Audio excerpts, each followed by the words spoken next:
نحمده ونستعينه ونستغفره ونعوذ بالله من شرور أنفسنا وسيئات أعمالنا. من يهد الله فلا مضل له ومن يضلل فلا هادي له. وأشهد أن لا إله إلا الله وحده لا شريك له، وأشهد أن محمدا عبده ورسوله. أما بعد، فإن أصدق الحديث كتاب الله، وخير الهدي هدي محمد صلى الله عليه وآله وسلم، وشر الأمور محدثاتها، وكل محدثة بدعة، وكل بدعة ضلالة، وكل ضلالة في النار. اللهم صل على محمد وعلى آل محمد كما صليت على إبراهيم وعلى آل إبراهيم إنك حميد مجيد. وبارك على محمد وعلى آل محمد كما باركت على إبراهيم وعلى آل إبراهيم إنك حميد مجيد. أوصيكم ونفسي بتقوى الله. Nakuhusieni ndugu zangu, nayusia na nafsi yangu kumcha Allah. Na kumcha Allah ni kufuata amri na kuacha yale aliyotukataza. Tunamshukuru Allah kwa hikma zake, akaziweka zama kubadilika, na huku kubadilika kuna mazingatio makubwa sana kwa watu ambao watatuliza akili zao na kutafakari. Allah kwa hikma zake akajalia baadhi ya miezi huwa imebeba fadhila zaidi kushinda mingine. Yote hayo ni kutuzindua ili tujitahidi kutafuta malipo mazuri na kujisogeza kwake Allah subhanahu wa ta'ala, kwani umri ni mfupi sana na malengo yetu katika maisha ni mengi mno.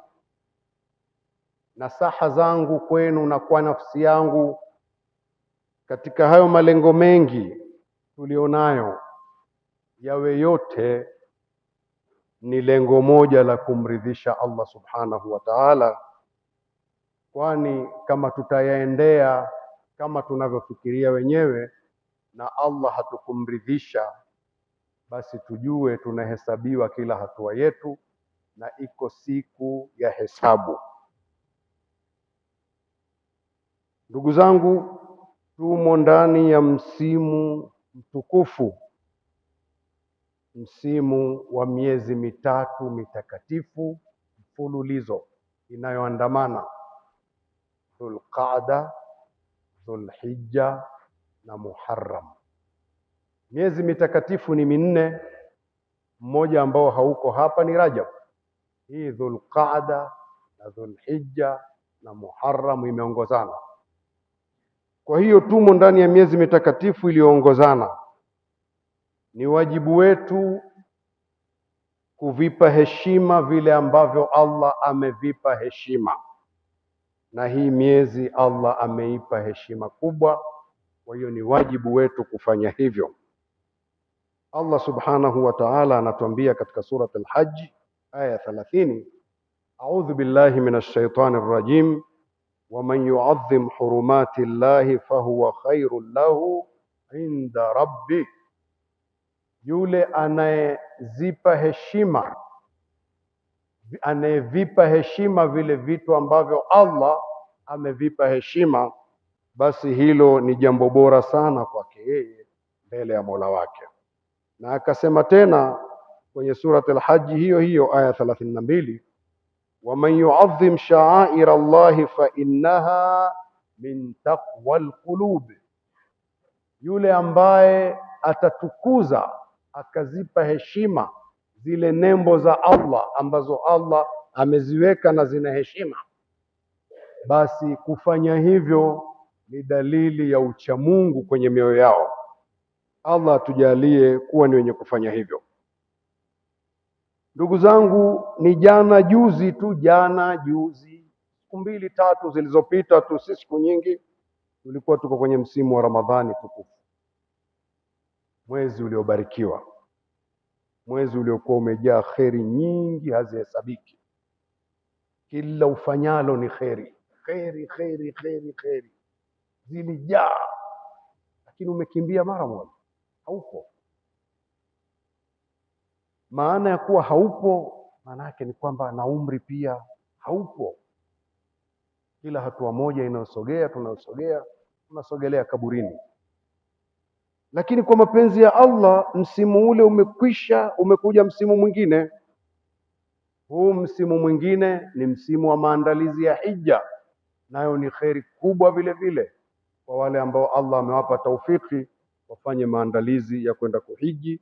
Ni nguzo moja katika maisha yao, wamelazimishwa, wakiwa na uwezo wa kufanya hivyo kufanya. Mwenyezi Mungu atupe taufiki tutekeleze ibada hiyo. Ndugu zangu, yote hayo misimu hiyo kuja kwa mtindo kutustua hivi ni dalili ya mapenzi ya Allah kwa waja wake, kuwajalia wana mambo ambayo yatawasogeza karibu naye na watajichunga wasimwasi, ili waweze kupata furaha hapa duniani na kesho akhera. Kwani kiasi unavyokuwa karibu na Allah na ukawa ni muumini, Allah anasema huyo mtu akiwa hivyo, awe mwanamume au mwanamke, ataishi maisha mazuri. Na tunapoambiwa maisha mazuri, tusianze kuchukua vipimo vyetu tukatizamana, mbona fulani hamtii Allah lakini ana mapesa, mbona fulani yuko. Vipimo sio hivyo ndugu zangu. Vipimo vizuri vya maisha mazuri ni pale Allah anapoutuliza moyo, nafsi akaipa utulivu. Hicho ndio kipimo kizuri, na hicho huwezi ukajua wewe kwa kumwangalia mwenzio, anajua yeye mwenyewe. Kwani yeye akijisogeza kwa Allah, Allah anasema ala bidhikrillahi tatma'innul qulub, zinduka ujue kwa kiasi unavyokuwa karibu na Allah ukamkumbuka na kumtaja, mioyo inapata utulivu, stress zinakuwa zero.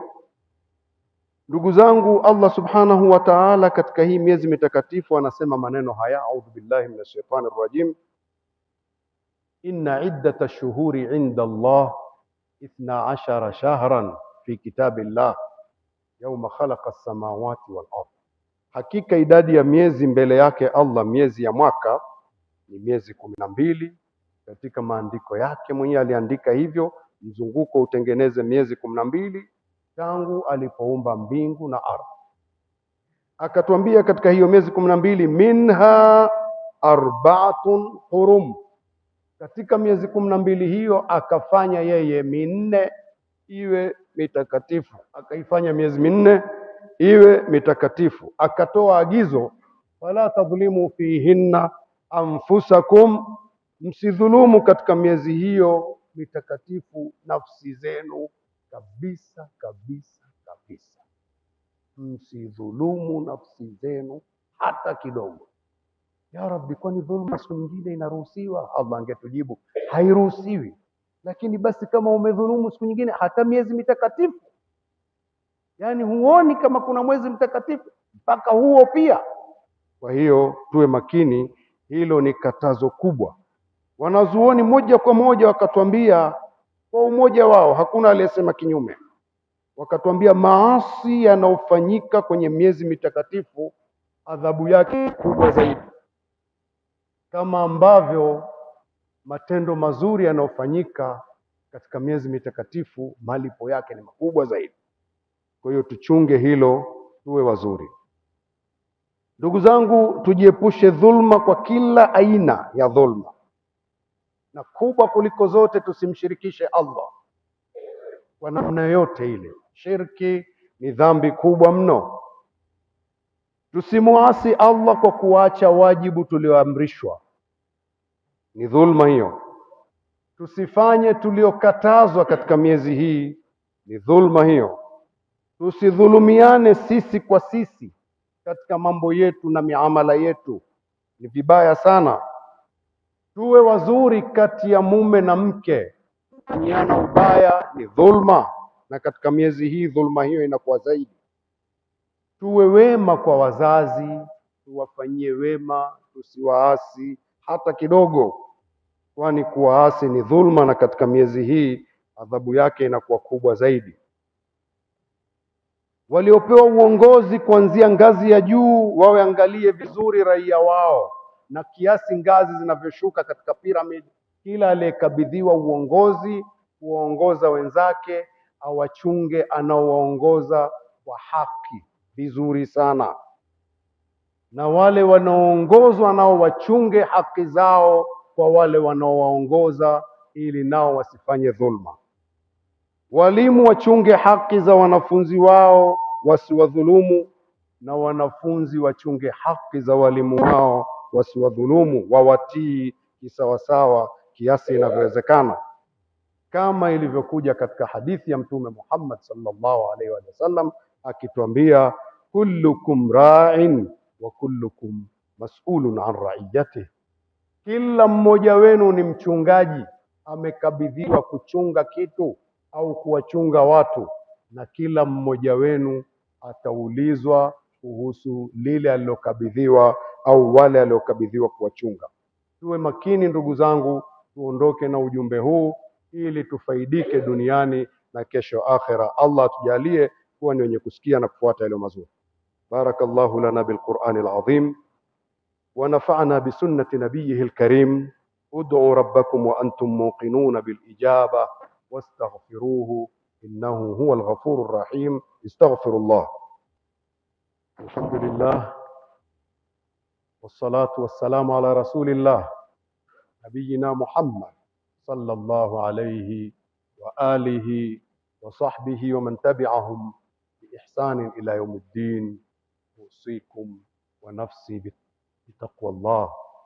Na kuhusieni ndugu zangu, na yusia na nafsi yangu kumcha Allah, na kumcha Allah ni kufuata maamrisho na kuacha yale aliyotukataza. Ndugu zangu, katika hii dunia shida zetu zote kwa ujumla wake ziko katika aina mbili. Zile haja zetu zile, kuna zile shida kategori yake ni zinazoitwa ndogo, mbele ya Allah hizo ni ndogo, na kuna nyingine zinazokuwa mukaddasa, za hali ya juu, takatifu. Hizi shida zinazokuwa ni ndogo ndogo, pamoja na kwamba kwenye akili zetu tunaziona ni kubwa kwa mahitajio yetu, hizi zote zinakwisha pale unapokufa. Pale ukifa tu, vile vitu vyote, mahangaiko yote yaliyokuwa unaona ni makubwa na shida zako kubwa na nini, ukikata roho mambo yote yamekwisha. Ndio maana zikaitwa ndogo. Zile za aina ya pili ambazo zimeitwa za juu zikaitwa takatifu, zile ni shida zetu vile tunatakiwa tuwe na subra kuziendea. Hizo huwa hazimaliziki milele. Yaani sio kama utakuwa na shida milele. Yale matunda yake unapohangaika kuzifikia shida hizo, yale matunda yake ni milele, hayamaliziki. Allah kwenye kutenganisha haya alizungumza kwa lugha nyepesi inaeleweka, haihitaji elimu ya chuo kikuu. Suratul Kahfi aya ya 46, a'udhu billahi minash shaitanir rajim, alisema hivi: almalu walbanun zinatul hayatid dunya. Kesi imekwisha. Kundi la kwanza hilo, mali na watoto. Mali hapa ikakusanya vurugu zetu zote tunazokwenda nazo. Nataka kuvaa ni mali, nataka kula ni mali, nataka ng'ombe ni mali, nataka shamba ni mali, gari ni mali, vyote, nyumba, vitu vyote ni mali.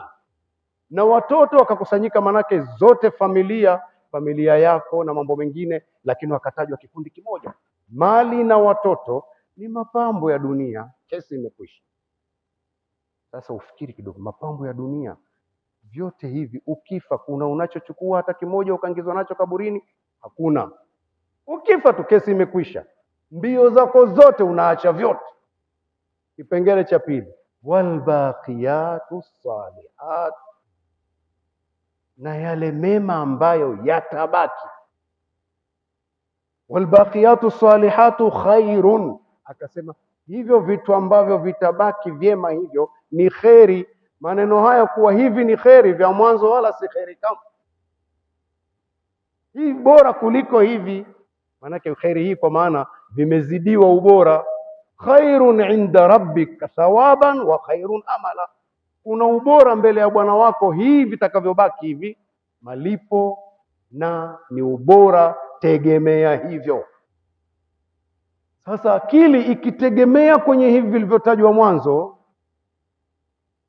halafu ukiondoka umeondoka peke yako, ukienda kwa Mola hakuna kitu, ni hasara kweli. Lakini angalia faida itakayopatikana. Hivi vilivyoitwa mali na watoto ni mapambo, ukivitumia katika malengo yako kumridhisha Allah, manake umeinvesti kwa Allah, tayari vimeshageuka kuwa ni bora mbele ya Bwana wako kwa malipo na vya kutegemewa. Ukijisahau ukajifanyia unavyotaka wewe, hivi vitu umeacha kila kitu, umeondoka peke yako. Kwa hiyo ni kiasi cha kucheza na akili vizuri tu, kila alichokukabidhi Allah iwe unasogeza kwa Allah, ndio akili yako. Halafu upande wa pili, wala tansa nasibaka minad dunya, usisahau fungu lako la dunia kuishi, kwamba mimi naishi hapa ndio ofisini kwangu. Sasa kama ni ofisi yangu niache chafu? Hapana, safi. Lakini ofisi yangu safi kwa ajili ya kumridhisha Allah. Ofisi yangu hata maji ya kunywa hakuna? Yapo, na kunywa maji safi halali kwa kumridhisha Allah. Ofisi yangu hakuna kiti kizuri? Kipo, ndio nafasi yako ya maisha. Kiti kizuri nimekinunua kwa halali, utalipa, umewekeza mbele yako. Sura iwe hiyo. Kinyume cha hivyo tutakuwa tumepata hasara. Itakuwa ni hivi, Allah subhanahu wa ta'ala anasema ma indakum yanfad wa ma inda Allahi baq, vyote mlivyo navyo nyinyi vitakoma, vitakwisha, lakini vilivyobakishwa kwa Allah hivyo vitabaki. Tuwe makini na kipindi hiki cha miezi mitakatifu, ndicho cha kuzingatia, usifanye kinyume na hivyo, tutapata hasara. Dunia huwa inatubabaisha kidogo, inatupelekesha kweli mpaka unaona kama vile hufi, japokuwa una uhakika wa kufa. Unajisogezea, unasema kwani lini? Ni leo? Hapana. Kesho? Hapana. Nani anajua? Hakuna anayejua. Hii dunia inayotupelekesha hivi, msikilize Mtume sallallahu alaihi wasallam anavyosema tena kwa kiapo, wallahi ma dunya fil akhirati illa mithlu ma yaj'alu ahadukum isbi'ahu hadhihi fil yam. Na apa kwa Mwenyezi Mungu, hii dunia ukilinganisha na akhera, mfano wake ni mfano wa mtu mmoja wenu aliyetumbukiza kidole chake hiki kwenye maji ya bahari, kwenye bahari zote zikawekwa pamoja, ukatumbukiza kidole piu. Halafu akasema akishatumbukiza, falyanzur bima yarja, aangalie baada ya kutumbukiza amerudi na maji kiasi gani kidoleni. Yale maji yaliyompaka kidoleni ndio dunia yote. Yaani Allah angekupa mamlaka yote duniani, yote, kila unachotaka ukapewa, ni sawa sawa na maji yaliyobakia kwenye kidole, na akhera iliyobaki ndio maji yote uliyoacha. Kwa nini akili isikae sawa hapa tukaangalia vizuri? Unaweza ukafaidika na kila ulichopewa, lakini lengo liwe ni kumridhisha Allah subhanahu wa ta'ala. Allah atujalie kuwa katika hao. Allahumma arda an ali nabiyina Muhammadin sallallahu alaihi wa sallam wa ashabihi wattabi'ina lahum bi ihsan ila yawmiddin. Allahumma ighfir li ali nabiyina Muhammad sallallahu alaihi wa sallam wattabi'ina lahum bi ihsan ila yawmiddin. اللهم اغفر لنا والوالدين وارحمهم كما ربونا صغارا. اللهم اغفر لنا والوالدين وارحمهم كما ربونا صغارا. اللهم اغفر لنا والوالدين وارحمهم كما ربونا صغارا. اللهم اغفر للمؤمنين والمؤمنات والمسلمين والمسلمات الأحياء منهم والأموات برحمتك يا أرحم الراحمين. عباد الله، إن الله يأمر بالعدل والإحسان وإيتاء ذي القربى وينهى عن الفحشاء والمنكر والبغي يعظكم لعلكم تذكرون. فاذكروا الله يذكركم وادعوه يستجب لكم واسألوه من فضله يعطيكم ولذكر الله أكبر والله يعلم ما تصنعون. قوموا إلى الصلاة يرحمكم الله.